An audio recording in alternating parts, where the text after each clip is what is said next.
Hello, आप लोगों को हमारी चैनल पर स्वागत है। आज की कहानी है माँ की ममता। एक भावुक कहानी। एक छोटे से कस्बे में रोहन नाम का एक लड़का रहता था। बचपन में ही पिता की मृत्यु हो जाने के कारण परिवार की आर्थिक स्थिति बड़ी दयनीय थी। रोहन की माँ कुछ पढ़ी लिखी जरूर थी, लेकिन उतनी पढ़ाई से नौकरी कहाँ मिलने वाली थी। सो घर घर बर्तन मांजकर और सिलाई बुनाई का काम करके किसी तरह अपने बच्चे को पढ़ा लिखा रही थी। रोहन स्वभाव से थोड़ा शर्मीला था और अक्सर चुपचाप बैठा रहता था। एक दिन जब वो स्कूल से लौटा तो उसके हाथ में एक लिफाफा था। उसने माँ को लिफाफा पकड़ाते हुए कहा, माँ, मास्टर साहब ने तुम्हारे लिए ये चिट्ठी भेजी है, जरा देखो तो इसमें क्या लिखा है। माँ ने मन ही मन चिट्ठी पढ़ी और मुस्कुराकर बोली, बेटा, इसमें लिखा है कि आपका बेटा काफ़ी होशियार है।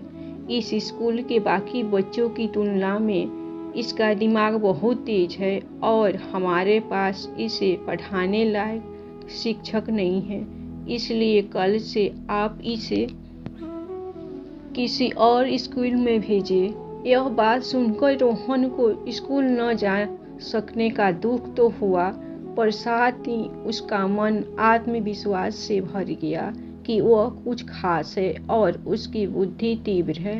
माँ ने उसका दाखिला एक अन्य स्कूल में करा दिया। समय बीतने लगा। रोहन ने खूब मेहनत से पढ़ाई की। आगे चलकर उसने सिविल सर्विसेज परीक्षा भी पास की और IAS ऑफिसर बन गया। रोहन की माँ अब बूढ़ी हो चुकी थी और कई दिनों से बीमार भी चल रही थी और एक दिन अचानक उनकी मृत्यु हो गई। रोहन के लिए यह बहुत बड़ा आघात था। वह बिलख कर रो पड़ा। उसे समझ नहीं आ रहा था कि वह अपनी माँ के बिना वह कैसे जिएगा। रोते रोते ही उसने माँ की पुरानी अलमारी खोली और हाथ में उनकी माला, चश्मा और अन्य वस्तुएं लेकर चूमने लगा। उस अलमारी में समीर के पुराने खिलौने, रोहन के पुराने खिलौने और बचपन के कपड़े तक संभाल कर रखे हुए थे। रोहन एक एक कर सारी चीजें निकालने लगा और तभी उसकी नज़र एक पुरानी चिट्ठी पर पड़ी। दरअसल यह वही चिट्ठी थी जो मास्टर साहब ने उसे 18 साल पहले दी थी। नम्र आंखों से रोहन उसे पढ़ने लगा। आदरणीय अभिभावक, आपको बताते हुए हमें अफसोस हो रहा है कि आपका बेटा रोहन पढ़ाई में बेहद कमज़ोर है और खेलकूद में भी भाग नहीं लेता है। जान पड़ता है कि उम्र के हिसाब से रोहन की बुद्धि विकसित नहीं हो पाई है, अतः हम इसे अपने विद्यालय में पढ़ाने में असमर्थ है।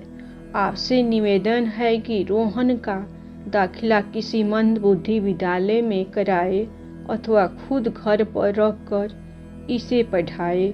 सादर प्रिंसिपल। रोहन जानता था कि भले अब उसकी माँ इस दुनिया में नहीं रही, पर वो जहाँ भी रहे उनकी ममता, उनका आशीर्वाद सदा उस पर बना रहेगा।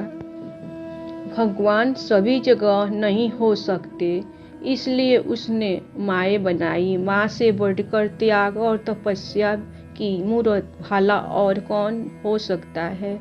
हम पढ़ लिख ले, बड़े होकर कुछ बन जाए, इसके लिए वो चुपचाप न जाने कितनी कुर्बानियाँ कर देती है।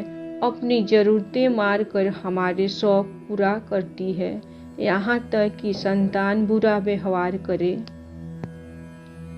तो भी माँ उसका भला ही सोचती है। सचमुच माँ जैसा कोई नहीं हो सकता है। धन्यवाद।